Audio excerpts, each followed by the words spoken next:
आइए जानते हैं आज के प्रमुख अंतर्राष्ट्रीय खबरों को। उससे पहले एक नजर आज के हेडलाइंस पर।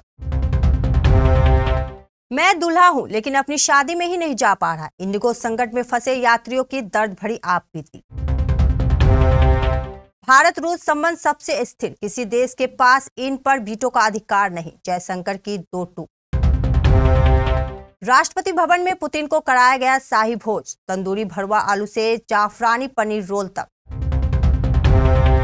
पाकिस्तान के टुकड़े करके रहेंगे, आर पार के मूड में मुनीर, सेना की गोलीबारी से गुस्साया तालिबान। भारत से माफी मांगेंगे ट्रंप, बैकफायर पर कर गया पाकिस्तान प्रेम, मुनीर को जेल में डालने का बड़ा प्रेशर। भारत के बिना SAARC जैसा नया गुट, चीन और बांग्लादेश का मिला साथ तो दिन में सपने दिखने लगा Pakistan. Right to disconnect office के बाद बॉस का फोन न उठाने का हक, लोकसभा में बिल पेश। कम होने के बाद फिर बढ़े सोने के दाम, चांदी ने भी लगाई छलांग, काशी में लखनऊ तक आज इतनी कीमत। विकिपीडिया ने ग्रैंड फिनाले से पहले बता दिया बिग बॉस 19 का विनर, क्या वोटिंग से पहले तय है कौन जीतेगा शो। और बीच में गड्ढा, रद्द हो गया मैच, ऑस्ट्रेलिया में हुआ गजब का बवाल। देश भर के कई एयरपोर्ट इस वक्त लोगों के गम और बेबसी के गवाह बन चुके हैं। वजह है इंडिगो के ऑपरेशन में आई भारी गड़बड़ी, जिसके चलते सैकड़ों फ्लाइट रद्द और हजारों उड़ानें घंटों लेट हो गई। हालात ऐसे हैं कि कोई अपने प्रिय अंतिम दर्शन के लिए भटक रहा है, तो कोई पिता की अस्थियां लेकर एयरपोर्ट पर फंसा है। कई शादियां छूट रही है तो कई जरूरत परीक्षाएं, करियर से जुड़े मौके हाथ से निकल रहे हैं। इंडिगो संकट की शुरुआत 2 दिसंबर से हुई, जो 6 दिसंबर तक जारी है। एयरलाइन ने नए FDTL नियमों के कारण पायलट और क्रू की कमी को इसकी बड़ी वजह बताया है। 3 से 5 दिसंबर के बीच 1200 से ज्यादा फ्लाइट रद्द हुई, जिनमें केवल 5 दिसंबर को 750 से अधिक कैंसिलेशन दर्ज किए गए। दिल्ली एयरपोर्ट पर एक ही दिन में इंडिगो की सभी 235 घरेलू उड़ानें रद्द कर दी गई, जबकि मुंबई, बेंगलुरु, हैदराबाद और पुणे जैसे बड़े हब भी बुरी तरह प्रभावित रहे। इस संकट का सबसे दर्दनाक असर यात्रियों के निजी जिंदगी पर पड़ा। सोशल मीडिया पर एक वीडियो वायरल हुआ, जिसमें एक युवक कहता है कि मेरी शादी है, मैं दूल्हा हूं लेकिन अपनी ही शादी में नहीं जा पा रहा।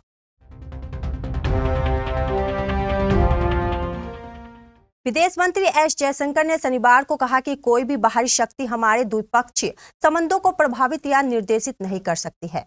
एक निजी समाचार पत्र के कार्यक्रम में विदेश मंत्री ने रूस राष्ट्रपति के हालिया यात्रा के बाद भारत अमेरिका संबंधों में संभावित जटिलताओं के बारे में चिंताओं को सीधा संबोधित किया।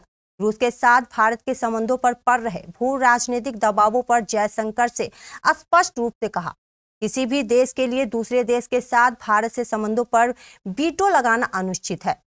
जब जयशंकर से पूछा गया कि क्या पुतिन की हालिया यात्रा भारत और अमेरिका के बीच व्यापारिक समझौते पर असर डालेगी, तो जवाब में उन्होंने कहा कि उसे दूसरों के साथ अपने संबंध विकसित करने में वीटो या अपनी बात कहने का अधिकार हो। यह उचित प्रस्ताव नहीं, क्योंकि याद रखिए दूसरे भी यही उम्मीद रख सकते हैं। हमने कई बार स्पष्ट किया कि हमें चुनाव करने की आजादी है।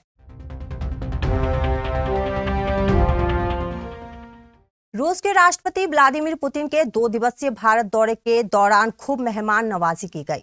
राष्ट्रपति भवन में राष्ट्रपति द्रौपदी मुर्मू द्वारा एक भव्य शाकाहारी भोज का आयोजन किया गया।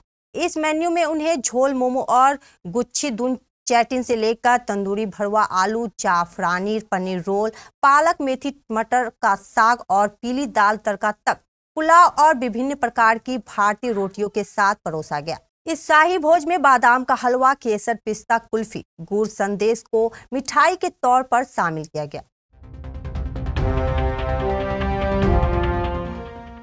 अमेरिकी राष्ट्रपति ट्रंप पर उनकी कई नीतियां बैकफायर होती दिखाई दे रही है। एक तरफ उन्होंने ट्रैफिक थोपकर कई देशों की नाराजगी मोल ले ली, वहीं दूसरी तरफ पाकिस्तान के दुलार भी ट्रंप को भारी पड़ रहा है। बीते दिनों 44 सीनेटर में विदेशी मंत्री मार्को रूबियो को खत लिखकर असीम मुनीर पर बैन लगाने की मांग की थी। वहीं अब ट्रंप को भारत से माफी मांगने की सलाह भी दी जा रही है। पेंटागन के पूर्व अधिकारी माइकल रूबियो ने ट्रंप के पाकिस्तान प्रेम को बेमतलब बताया है। उन्होंने आसिम मुनीर की असलियत बताते हुए कहा कि उनके देश को आतंकवादी घोषित कर देना चाहिए। ट्रंप ने पाकिस्तान को प्रमुख गैर नाटो सहयोगी घोषित कर दिया था, जिस पर रिएक्शन देते हुए पेंटागन के पूर्व अधिकारी माइकल रूबिन ने कहा कि अमेरिका का पाकिस्तान को गले लगाना राजनीतिक रूप से बिल्कुल बेकार है। उसे तुरंत आतंकवादी देश घोषित कर देना चाहिए। अफगानिस्तान और पाकिस्तान के बीच शुक्रवार रात बॉर्डर पर हुए संघर्ष के बाद तालिबान लड़ाकों में गुस्सा है। अफगानिस्तान के स्पिन बोल्डक इलाके के तालिबान कमांडर ने पाकिस्तानी आर्मी चीफ असीम मुनीर और पीएम शहबाज शरीफ को अपनी हरकतों से बाज आने की चेतावनी दी है। अफगान तालिबान के कमांडर ने पाकिस्तानी नेतृत्व को धमकी देते हुए कहा कि आप हमसे उलझे हैं, इसका नतीजा होगा कि आपके देश के टुकड़े टुकड़े कर दिए जाएंगे। शुक्रवार रात हुए झड़पों में अफगानिस्तान के स्पिन बोल्डक इलाके में काफी नुकसान हुआ है। झड़पों के बाद शनिवार को एक तालिबान कमांडर ने स्पिन बोल्डक में टूटे हुए गेट के सामने खड़ा होकर कहा कि अब पाकिस्तान के टुकड़े टुकड़े किए जाएंगे। अगर ये आज की पीढ़ी नहीं करती है तो हमारे बच्चे यह करेंगे। एक दिन ये जरूर होकर रहेगा। तालिबान कमांडर की धमकी देते हुए वीडियो भी सामने आई है। पाकिस्तान और भारत के संबंधों में तनाव का एक पुराना इतिहास रहा है, लेकिन हालिया महीनों में बांग्लादेश से भी दिल्ली के रिश्ते अच्छे नहीं हैं। बांग्लादेश में मोहम्मद यूनुस के नेतृत्व वाली सरकार आने के बाद से पाकिस्तान की ढाका में दखल काफी ज्यादा बढ़ गई है। वहीं चीन को पाकिस्तान अपना बेहतरीन दोस्त कहता ही है। ऐसे में पाकिस्तान चाहता है कि क्षेत्र में भारत के बगैर एक मजबूत मोर्चा बनाया जाए। यह भारत की क्षेत्रीय अहमियत घटाने की कोशिश के तहत है। अल जजीरा के मुताबिक पाकिस्तान के विदेश मंत्री और डिप्टी पीएम इसाक डार ने कहा कि बांग्लादेश, चीन और उनके देश के बीच शुरू हुई त्रिपक्षीय पहल को दूसरे क्षेत्रीय देशों और उससे भी आगे बढ़ाया जा सकता है। डार का बयान ऐसे समय में आया जब दक्षिण एशियाई क्षेत्रीय सहयोग संगठन भारत पाकिस्तान के तनाव के चलते निष्क्रिय हो गया। ऐसे में इसी जगह नया गुट पाकिस्तान चाहता है जिसमें भारत ना हो। लोकसभा में शुक्रवार को एक प्राइवेट मेंबर बिल पेश किया है, जिसका उद्देश्य कर्मचारियों को ऑफिस समय के बाहर काम से जुड़े फोन कॉल और ईमेल का जवाब देने से छूट देना है। लोकसभा और राज्यसभा दोनों सदनों के सदस्य ऐसे मुद्दे पर प्राइवेट मेंबर बिल ला सकते हैं जिन पर वे महसूस करते हैं कि सरकार को कानून बनाना चाहिए। हालांकि अधिकतर मामलों में सरकार की प्रतिक्रिया के बाद ये बिल वापस ले लिए जाते हैं। एनसीपी के सांसद सुप्रिया सुले ने राइट टू डिस्कनेक्ट बिल 2025 पेश किया। यह बिल कर्मचारियों के लिए वेलफेयर अथॉरिटी बनाने और हर कर्मचारी को ऑफिस समय के बाद और छुट्टियों के दौरान काम से जुड़े कॉल और ईमेल से पूरी तरह दूर रहने का अधिकार देने का प्रस्ताव करता है। इसमें ऐसे कॉल या ईमेल का जवाब न देने का अधिकार भी शामिल है।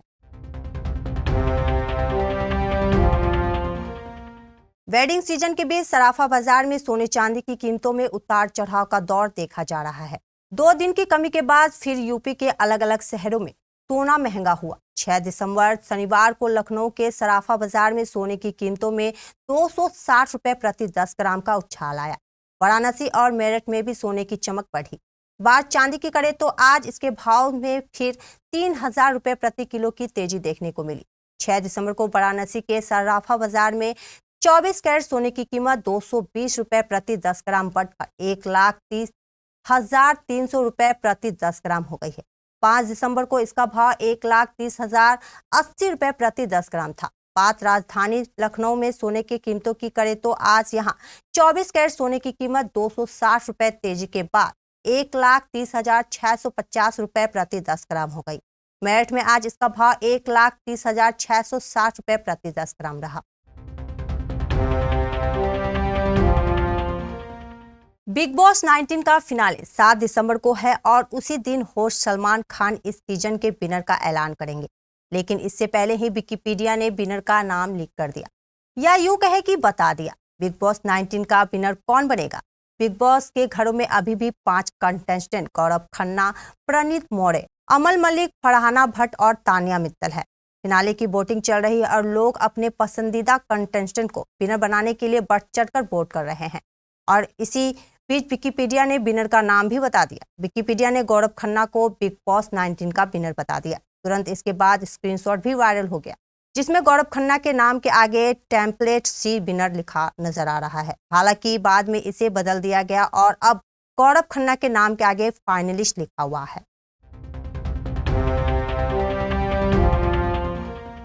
एडिलेड स्ट्राइकर और होबार्ट हैरिकेन्स के बीच WBBL मैच आज एडिलेड के करेन रोल्टन ओवेल में पिच के छेद होने के कारण रद्द कर दिया गया। यह अजीब घटना तब हुई जब पारी के ब्रेक के दौरान भारी रोलर गलती से पिच पर एक गेंद लुढ़का ले गया।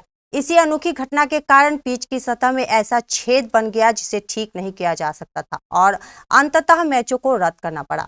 WBBL के नियमों के अनुसार पारी के ब्रेक के दौरान पिच को रोलर से समतल किया जा रहा था। जब रोलर पिच पर चल रहा था तभी पास से चल रहे फील्डिंग वार्म अप की एक गेंद रोलर के नीचे आ गई और पिच में धंस गई। रोलर के भारी वजन ने गेंद को पिच में दबा दिया और एक गेंद के आकार का छेद बना दिया। एडिलेड स्ट्राइकर ने इंस्टाग्राम पर जारी एक बयान में कहा, एडिलेड स्ट्राइकर और होबार्ट हैरिकेन्स के बीच करेन रोल्टन ओवेल में मैच रद्द कर दिया गया। पारी के ब्रेक के दौरान टीमों वार्म अप कह रही थी।